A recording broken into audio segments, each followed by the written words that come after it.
There was a friend I had once. Although we were not on the closest of terms and I did not consistently spend time with him, I still considered him a friend, and hope he considered me as one too. He was a uniquely amicable and jovial person, more so than I have ever been, and more so than most people I have ever known. Or at least, that's what I thought. On a bright spring day a number of years ago, an incident would occur that still haunts me to this day. Something that, in the deepest darkness of night, when the life-giving light of day seems so far away, keeps me awake, keeps my soul brooding. I was sitting in a crowded cafeteria, filled to the brim with what must have been 400 or 500 people. I was sitting among people I knew, eating lunch, the menu of which I do not remember. This specific friend sat directly across from me, so that we were both staring at each other. This arrangement was typical, nothing out of the ordinary. Something was off that day, however. Had I paid more attention to my surroundings at the time, I would have noticed that the demeanor of the friend across from me was atypical. But at that moment, my friend's facade had not totally cracked, and I was too consumed with the present moment, with whatever sustenance I was consuming, to have noticed the hairline fractures snaking down the facade, growing ever bigger, until, suddenly, the whole facade shattered, revealing the horror hidden beneath. In that room full of people, reveling in the present, the friend sitting directly across from me broke into the most pained sobs I have ever heard.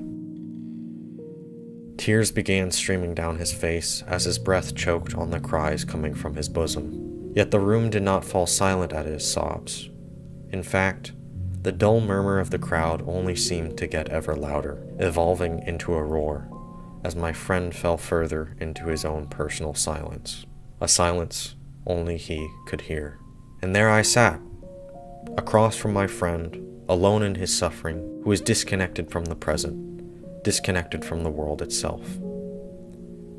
And I did nothing. I did nothing.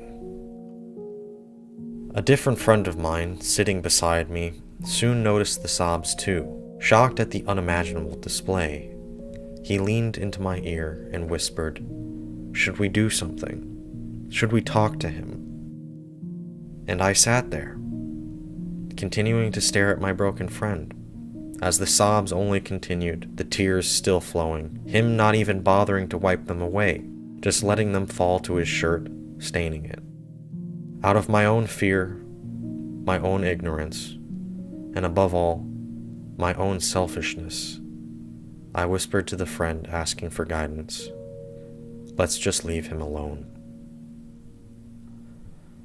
For the rest of my time in that room, I just sat and ate, as the cries continued, unabated, separate from the roar of the present. 3 weeks later, my friend across from me was dead. He killed himself.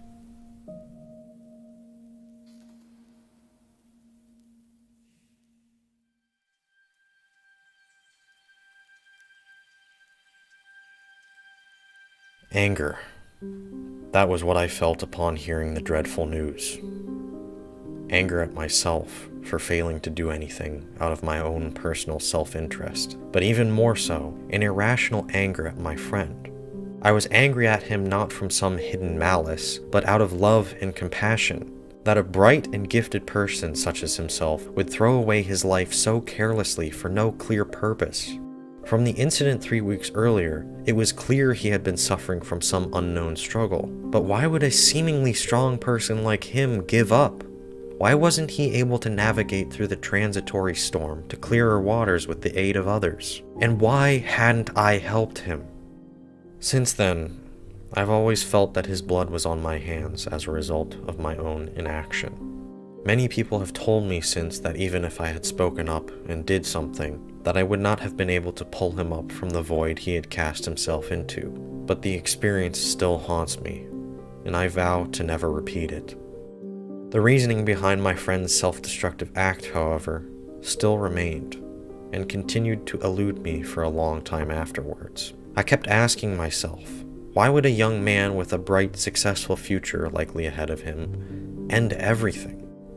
It was not until recently that I finally realized why. Nihilism. My friend had succumbed to the behemoth burden of nihilism, and ultimately, I cannot blame him for that, especially in this day and age.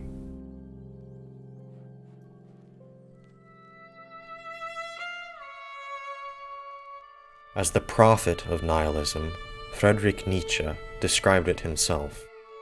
Nihilism is that there is no truth, that there is no absolute state of affairs, no thing in itself. This alone is nihilism, and of the most extreme kind. Although I cannot speak to the inner thoughts and feelings that drove my friend to do the thing he did, I believe nihilism was at its core, a despair so deep that ending his life no longer meant anything, except returning to the natural state of nihilism, nothingness. At one point in time, I will admit, I myself was a fan of the prophet Nietzsche.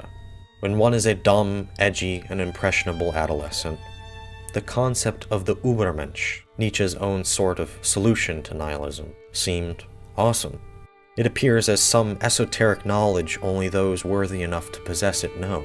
But the fallibility of man, that one unfortunately becomes more and more acquainted with when maturing, quickly dashes any hope that the Übermensch will prevail.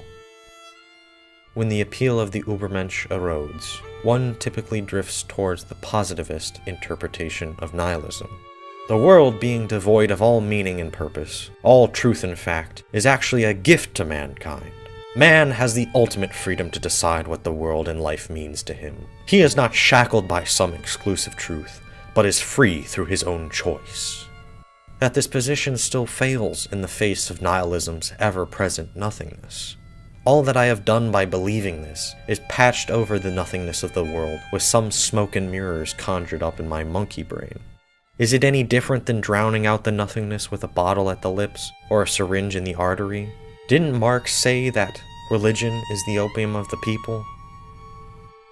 There is no positive interpretation of nihilism.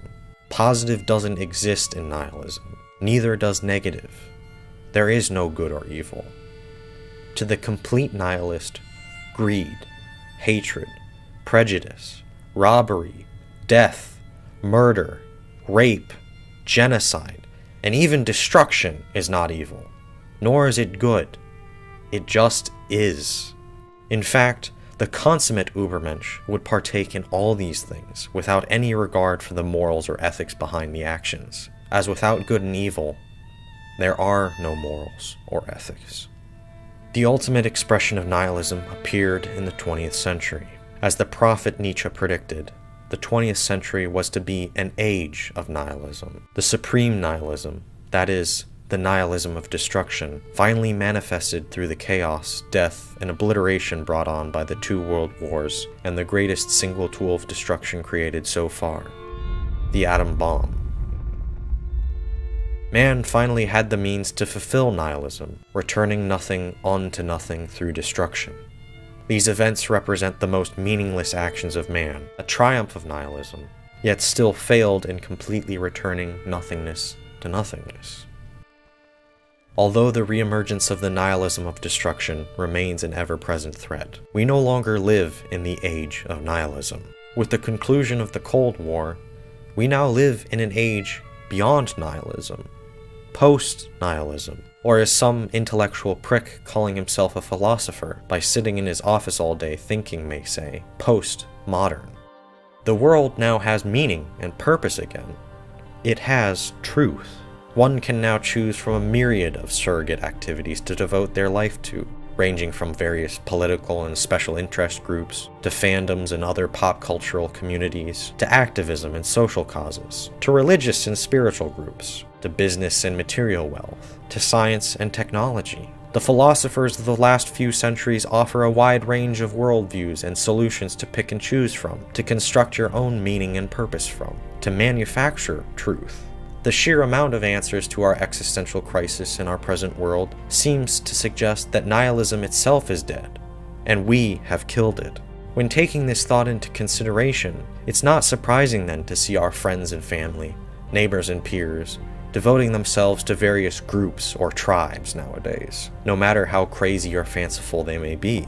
By doing so, you have a community, you have meaning and purpose, a pre-made worldview, you have a truth. But what happens when seeing another $1,000 in your bank account no longer excites, and you don't know what to spend it on? What happens when a political or social victory no longer feels triumphal? When a new scientific discovery or innovation begets numerous more questions than answers? When the philosopher's solutions no longer satisfy? When the very food you eat no longer tastes of anything? When the intimate touch of another human no longer tantalizes? What happens when the very senses we use to interact with the material world dull or wither away entirely? What else is left then, besides the nihilistic nothingness? I am a broken and selfish man. I want meaning and purpose. I want truth. I want to live in a world with beauty and good, along with ugliness and evil. I do not want to dwell in nothingness. I do not want to succumb to nihilism like my friend, but to live for his sake. I do not want to devote my life on this earth to mere surrogate activities and frivolous trifles. I do not have the power or knowledge to disprove the nothingness. I am not a philosopher. If anything, I am a fallacious fool. But deep down inside, somewhere in the depths of my body, the feeling that this world does have meaning and purpose bubbles out like a mountain spring. The gut feeling and instinct that we rely upon far more often in our life than we give it credit, even when being rational and logical, suggests an alternative. Is this world really without truth?